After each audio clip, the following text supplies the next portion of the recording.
मंत्री महोदय जब मैंने स्वीकार कर रहे हैं, मैं केवल ये आपसे संरक्षण चाहता हूं महोदय कि क्या विशेष कमेटी गठित कर ये चाहता है कि इसको जांच कराना। विभागीय स्तर पर इसकी जांच हम करा रहे हैं।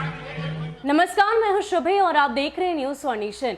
यूं तो बिहार विधानसभा के पटल पर कई सारे मुद्दों को उठाया जाता है, लेकिन इन सब के बीच आज श्रम संसाधन विभाग की गड़बड़ी को लेकर चर्चा हुई, जिसमें मंत्री ने भी इस बात को स्वीकारा कि वाकई गड़बड़ी हुई है। दरअसल खबर यह है कि जो श्रम संसाधन विभाग है उनकी तरफ से महाराष्ट्र की एक कंपनी को ये ठेका दिया गया था कि तमाम जो बेरोजगार लोग हैं उन्हें ट्रेनिंग देना है, उन्हें नॉलेज पार्टनर बनाया गया था। उसके लिए बाकायदा 2017 में एक पोर्टल बनाने की भी बात कही गई थी, लेकिन वो पोर्टल का निर्माण भी नहीं किया गया, ना ही ट्रेनिंग दी गई।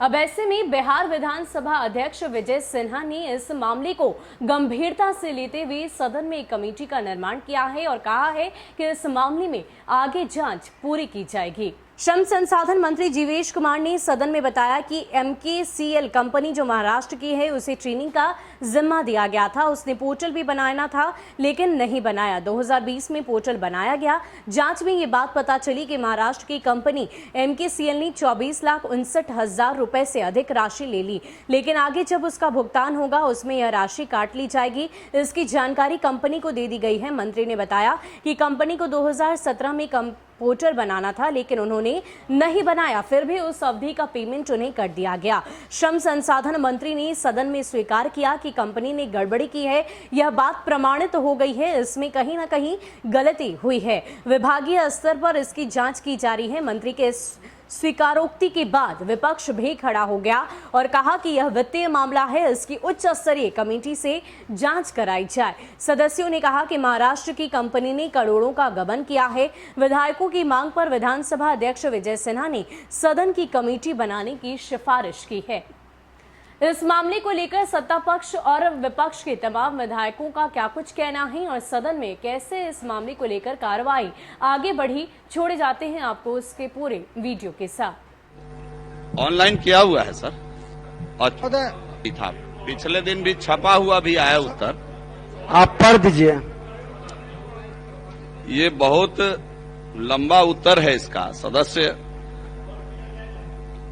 राज्य के 7 निश्चय अंतर्गत कुशल युवा कार्यक्रम के सफल कार्यान्वयन हेतु निविदा के माध्यम से नॉलेज पार्टनर के रूप में MKCL का चयन किया गया, जिसकी स्वीकृति मंत्री परिषद द्वारा प्रदत्त है।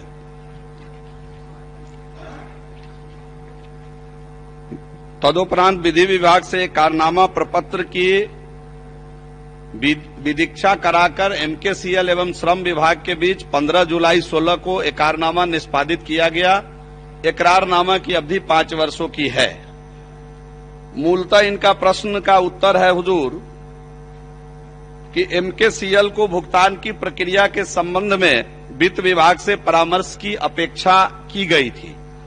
वित्त विभाग द्वारा परामर्श दिया गया कि इकरारनामा में निहित शर्त के आलोक में प्रशासनिक विभाग द्वारा किए जा रहे भुगतान की समीक्षा करना वित्त विभाग के कार्य क्षेत्र के अंतर्गत नहीं आता है, बल्कि यह प्रशासनिक विभाग का प्रशासनिक एवं वित्तीय कार्यक्षेत्र का विषय है। इस पर प्रशासनिक विभाग को स्वयं ही समीक्षा कर यथोचित निर्णय लेना है। जो MKCL के साथ इकरारनामा था हुजूर, वो 5 विषयों पर उनको काम करना था। वो पाया गया कि 5 विषय पर उन्होंने काम किया है। एक जगह जो माननीय सदस्य ने प्रश्न किया है कि एक पोर्टल बना करके और कितने छात्र पास हुए उसको ट्रैक करना उनका काम था।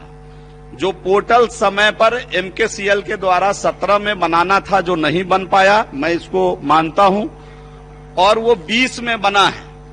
भूल बस या किसी गलती के कारण विभाग के द्वारा उसको पेमेंट इन अवधि का भी हुआ है जिस समय उन्होंने पोर्टल नहीं बनाया था, और इसमें एक राशि भुगतान की गई है। वो लगभग 24,59,000 रुपए की राशि है, जिसको विभाग आगे जब पेमेंट होगा तो उसमें उसको काट करके पेमेंट करने का विभाग ने सूचना संबंधित MKCL को दे दिया है।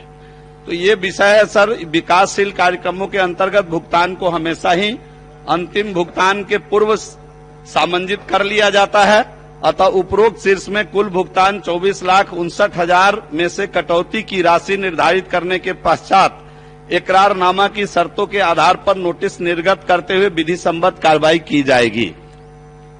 अध्यक्ष महोदय, माननीय मुख्यमंत्री जी का भी ये बहुत प्रभावी ड्रीम प्रोजेक्ट है महोदय, और ये महाराष्ट्र की कंपनी है महोदय।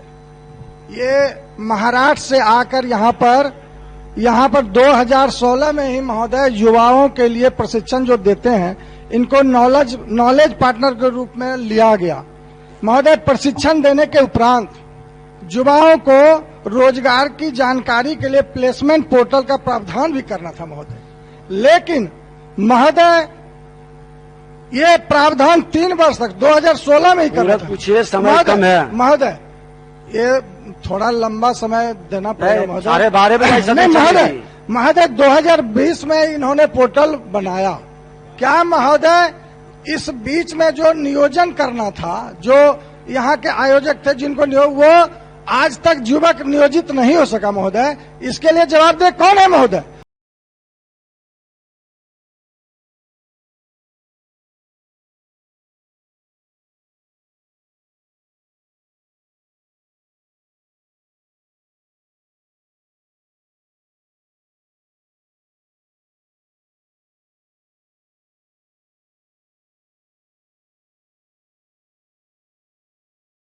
सीएल को पेमेंट हो गया है, हमने उसको चेक भी किया है, कराया है विभाग से।